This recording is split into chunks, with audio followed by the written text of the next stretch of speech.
Today, what I'd like to share with you is some common microaggressions that I often hear that you might be making and you might not even realize that you're making.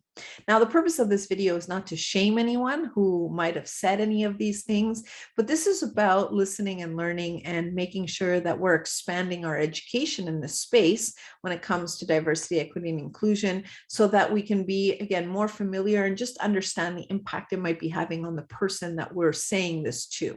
So one thing that I often hear is, I don't see color, or when I look at you, I don't see color, or some version of that. Now, what we're saying, and usually it is to a person of color, is that we're taking away that person's experience as a person of color. So that person has probably experienced bias and racism and whatnot, very different experience than somebody who's white. And we're taking that away or diminishing it or discrediting it in some fashion. So that's what we're doing. And again, even though that might come from a place of well-intended comment, we're not recognizing the impact that it has on the receiver. In a similar fashion, I understand when somebody says we're all part of the same race, human race, the intention behind those words.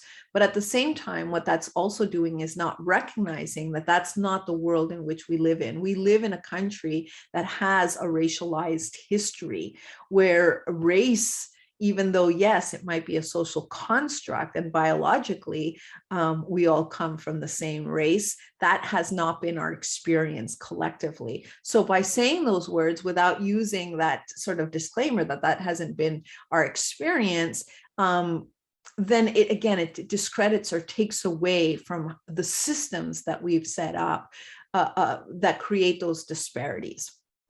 In the same fashion, when we say all lives matter and not understanding the outcomes that individuals in our Black communities experience, or the disparities in those communities, particularly as it relates to violence, loss of life.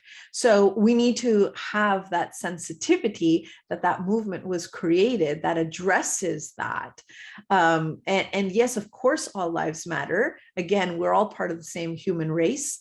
But this is then, again, discrediting or taking away or assuming that we're all starting from the same place, which we're not, which is why that word equity is so important. Same manner, when people sometimes will say to a person of color, where are you from, or where are you really from? And that makes the assumption that that person was not necessarily born in the US. When a person of color for many generations might be from the US and might even be indigenous to this land, and the white person that usually doesn't get that question might be the settler in this land, if we think about it from our history. So we need to be sensitive to these and have an understanding of how our words might be impacting the other person. But again, this is understanding that we are still learning in the space and that we may make mistakes and that we still need to give each other grace.